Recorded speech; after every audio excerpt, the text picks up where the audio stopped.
There is art, music, filmmaking, and more. Animation to web design, graphics, video production. At these Boston Brownstones, creation is the key word. This is the domain of Lee Barron. Why does a door have to be square? A man who doesn't do normal. He's filled up his house with kindred spirits and let them fly. Is he the Andy Warhol of the South End? In the sun. So in the winter, I come up here a lot. Inside Lee Barron's Cloud Club. Next on Chronicle. It may look like an ordinary Boston brownstone, but inside it's a whimsical Mad Hatter sort of place with mini caves and avalanches of artwork, all topped with a geodesic dome. It's a creative residence, the vision of its creative owner, Lee Barron. Every little kid's an artist. Every little kid can sing and can dance and can draw and everything, right? So everybody's an artist. It's more the question of when do you stop becoming an artist? Barron never has. So you make jewelry, and you paint, and you make architecture, and you sculpt, and you draw, and you make posters for plays, and you also just assemble things that wind up having meaning or seeing patterns that go together.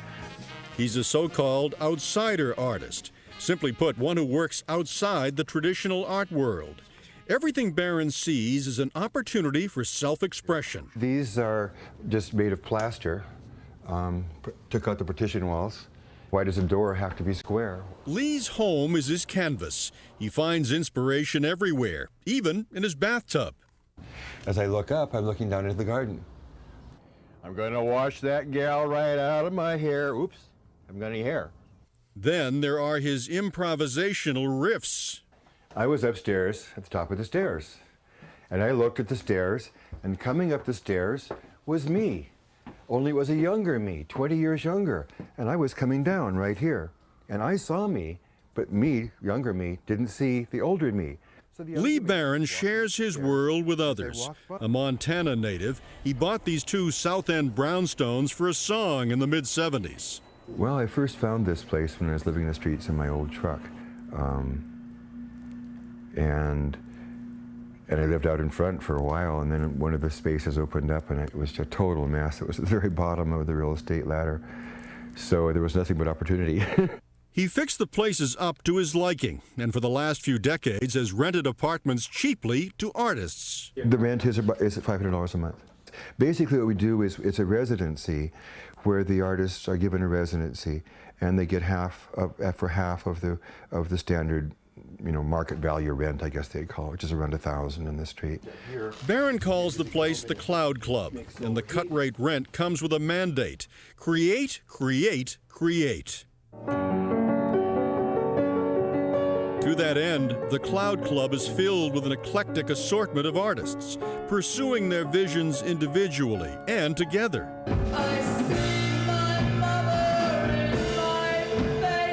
Musician on the rise Amanda Palmer moved to the Cloud Club 3 years ago. Her band, the Dresden Dolls, which combines the energy of punk music with the theatrics of German cabaret theater, won WBCN Radio's prestigious Rock and Roll Rumble.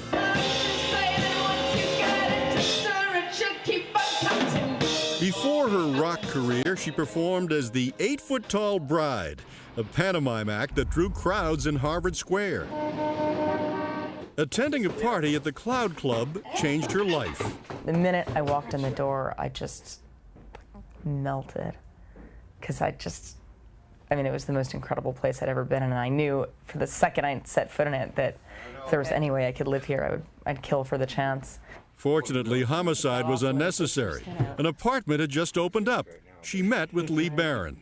I went up to his apartment, knocked on the door, and there he is, like, writing out this little sign and script saying room for rent. And I looked right at him and I said, don't write that sign. I'm here and I'm gonna move in. And he was like, calm down, calm down. And I said, no, really, you don't understand. I belong here.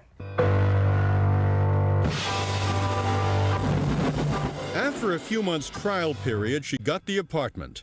Since then, the Cloud Club has been her support central, providing rehearsal space where she and band partner Brian Viglione work out their riffs. Her apartment features a baby grand piano where she composes her songs.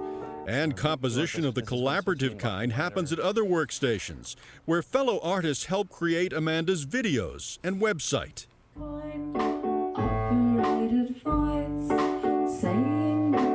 Lee's intention with this house is totally resonant with my intention in my life. I mean, I want to be in a place where people are working hard on making art and making things happen, and it was just a perfect fit.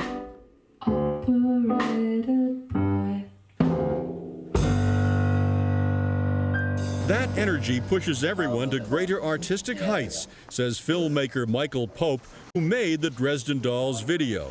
There's something that's occurring by all of us being here together that is greater than it would be if we were individually living in different parts of the world or the city. Now, on any given day, you've got Lee working on the house itself or his own personal artwork in one apartment. You've got three guys hammering away at computers as they set up the server that's going to serve the house. The Dolls will be rehearsing next door. As soon as they stop rehearsing, we go in with our 8 musicians and we rehearse right behind them. When he's not at a nearby park finding focus through martial arts, Pope fine-tunes his opus, a dreamscape of a film called Neovoxer.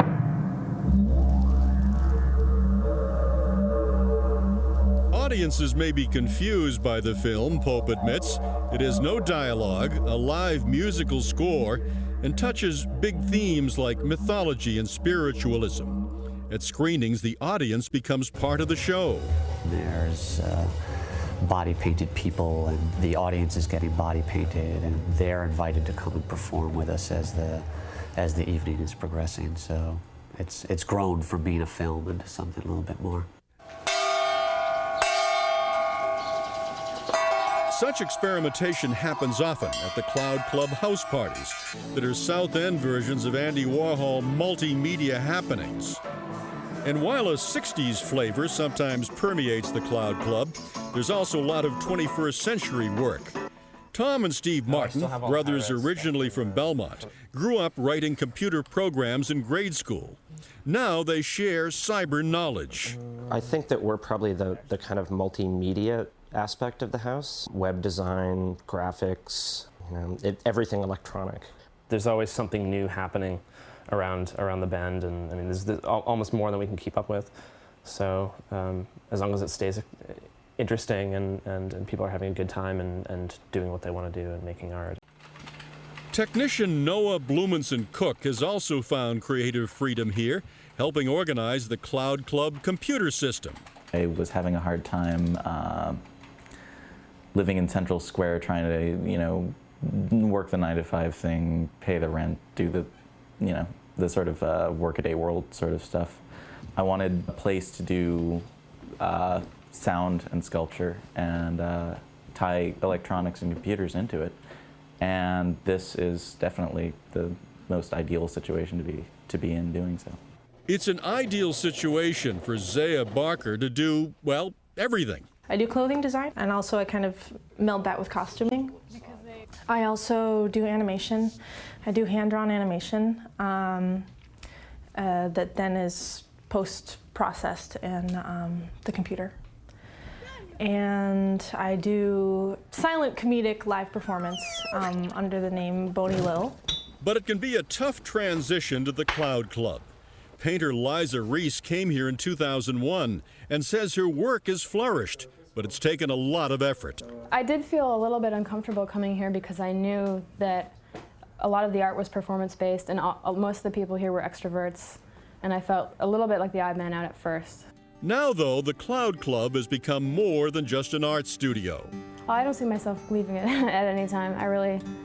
I think there's nothing better than a sense of shared purpose, and that kind of motivation knows no bounds at all. And what I do is heavily centered around being overjoyed at finding sort of a second family here. So in the winter, I come up here a lot because you got the whole solar heat. To experience the architecture and decor of this South End enclave is to experience Lee Barron. His credo that life is an artwork in progress is everywhere. It seems everywhere you go, there he is. There's work to be done. Almost all of the Cloud Clubbers are in their 20s, but they all depend on Barron's creative support and critique, says graphic artist Tom Martin. I have grueling arguments and conversations with him about concept and media and the future of art like I could never have with anybody of my generation. There have been a few generations of artists who've passed through the Cloud Club. Susan Aroney, a painter, speaks fondly of Lee. Lee is one of the most unusual people I've ever known. He is a man on a mission. His mission is to make the world a better place through art. Aroney lived in one of Barron's apartments for 9 years, starting in the mid-1980s. Now living in Gloucester, she still paints, gaining notice for her work on Holocaust themes. But she misses the Cloud Club and Lee's ability to help her break through creative stumbling blocks.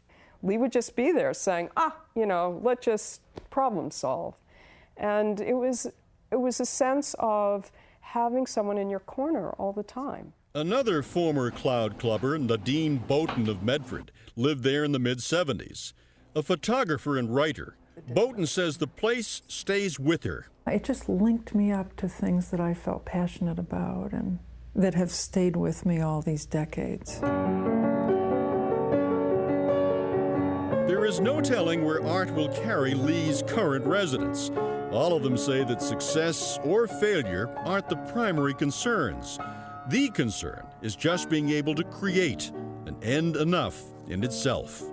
We all just expect that people want to lead interesting, creative lives and work hard. No matter what we're doing, no matter what's going on, we're always trying to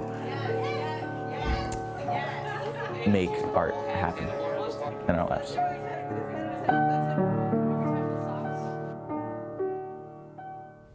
You know, it'd be interesting to do a survey of what happens to Cloud Club alums, because you would think that they would go on to make real contributions. Yeah, and many of them have, and it's good that the city is recognizing that artists need support. They've been squeezed so much, Mary, and I think there is a recognition now that this is a valuable part of our town.